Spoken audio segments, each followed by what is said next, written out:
আজানের আগে নাকি সালাতুস সালাম দেওয়া যাবে না। ভাই আজানের আগে শুধু সালাতুস সালাম না, আজানের আগে আপনি কোরআনের আয়াত পড়তে পারেন, দুরূদ শরীফ পড়তে পারেন। আবু দাউদ শরীফের হাদিস, হযরতে বেলাল রাদিয়াল্লাহু তাআলা আযান দেওয়ার আগে আল্লাহুম্মা ইন্না আহমাদুকা ওয়াস্তাঈনুকা, এরপরে আল্লাহুম্মা ইহদিনা, এরপরে ওয়াস্তাঈনুকা আলা কুরাইশিন, এইভাবে তিনি দোয়া করতেন। আবু দাউদ শরীফ খুলে দেখেন, আযানের আগে হযরতে বেলাল রাদিয়াল্লাহু তাআলা আনহু দোয়া কইরা আযান দিতেন।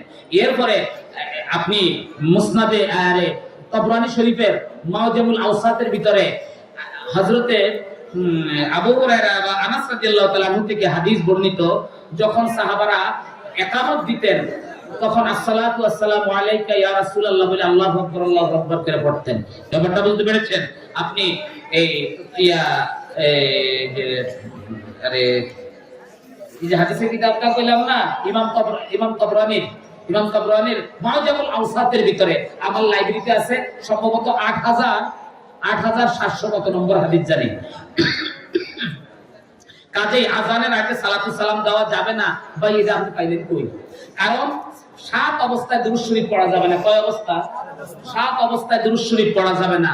এরপরে ইমাম শামী রাহমাতুল্লাহ আলাইহি বলে আইয়াস্তাহিবু আলা সালাতিন নবী সাল্লাল্লাহু আলাইহি সাল্লাম ফি কুল্লি আওকাতিন ওয়া লাহজাতিন ইল্লা সাবআ মাওয়াতিনা, 7 অবস্থা ছাড়া যে কোনো মুহূর্তে নবীর উপরে সালাতুস সালাম পড়া যাবে। এই 7 অবস্থার ভিতরে স্ত্রী সহবাস, একটা হইছে জবা করা অবস্থায়, একটা হইছে আসার খাওয়া অবস্থায়, একটা হইছে হাসি দেওয়া অবস্থায়, এরপরে একটা হইছে বেচা কিনা করা অবস্থায়, একটা হইছে পায়খানা পেশাব রত অবস্থায়, আর কোনটা কইলাম, কোনটা বাদ পড়ে গেল।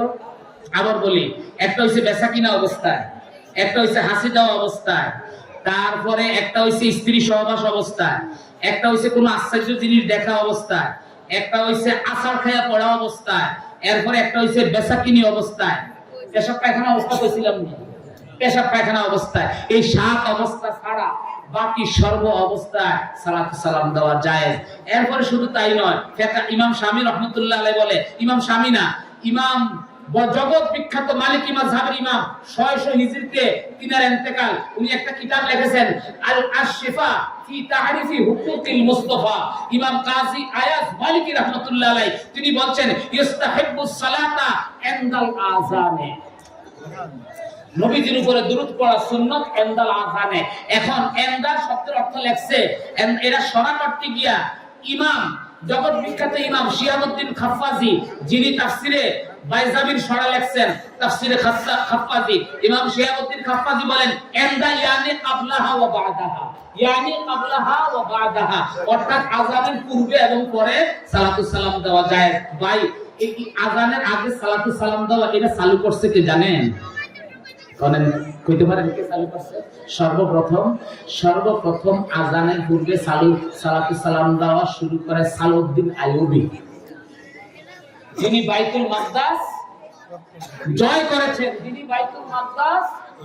করেছেন, সালাউদ্দিন আইয়ুবী সালাম দেওয়া চালু করেছে। এবার আপনি এই কথা কোথায় পাবেন? এই কথা ফতোয়া শামিল ভিতরে লেখা আছে। এই কথা আপনার এই তারিখ মাসালিকুল হুনাফা আলা মাশরিয়াতি সালাতিল মুস্তাফা ইমাম সাখাবী রাহমাতুল্লাহ আলাইহি লেখছেন, যিনি শাইখুল ইসলাম ইবনে হাজার আসকালানির ছাত্র, উনি এটা লিখেছেন। এরপরে শুধু তাই নয়, কাউমি মাদ্রাসায় একটা কিতাব পড়া হয় হাসিয়াতুত তাওয়াবি মারাকিল ফালা শরে নুরুল ইজা, এর ভিতরে এখানে লেখা আছে সালাউদ্দিন আইয়ুবী আযানে সালাতুস সালামের বিধান তিনি চালু করেছেন। কেউ তো কোনো আলেম ওলামারা বিরোধিতা করে না, এখন কি লিগে এত বছর পরে এই বিরোধিতাই?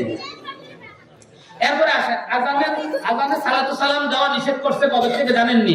1205 হিজরি থেকে মুহাম্মদ ইবনে আব্দুল ওয়াহাব নজদি তিনি মদিনায় আক্রমণ করলেন। মদিনায় আক্রমণ কইরা মদিনার একজন অন্ধ মুয়াজ্জিন ছিল, তিনি আযানে সালাতুস সালাম দিলেন। এই কথা উনি এটা দেখা ওই মুয়াজ্জিনকে তিনি ধইরা আনছেন, ধইরা আইনা মুয়াজ্জিনকে তিনি হত্যা করছেন। হত্যা করার পরে তিনি মসজিদে নববীর মিম্বারে দাঁড়াইছেন, তিনি লাঠি দিয়ে বলতেছেন আন্না মুহাম্মাদান ফাহুয়া তারিশুন, মুহাম্মদ সাল্লাল্লাহু আলাইহি সাল্লাম মাটির সাথে মিশে গেছে। ইন্না আসায়া ইয়ানতাফি আন্নান নাবিয়্যা কানা লা ইয়ানতাফি। এই কথাটা কোথায় পাবেন?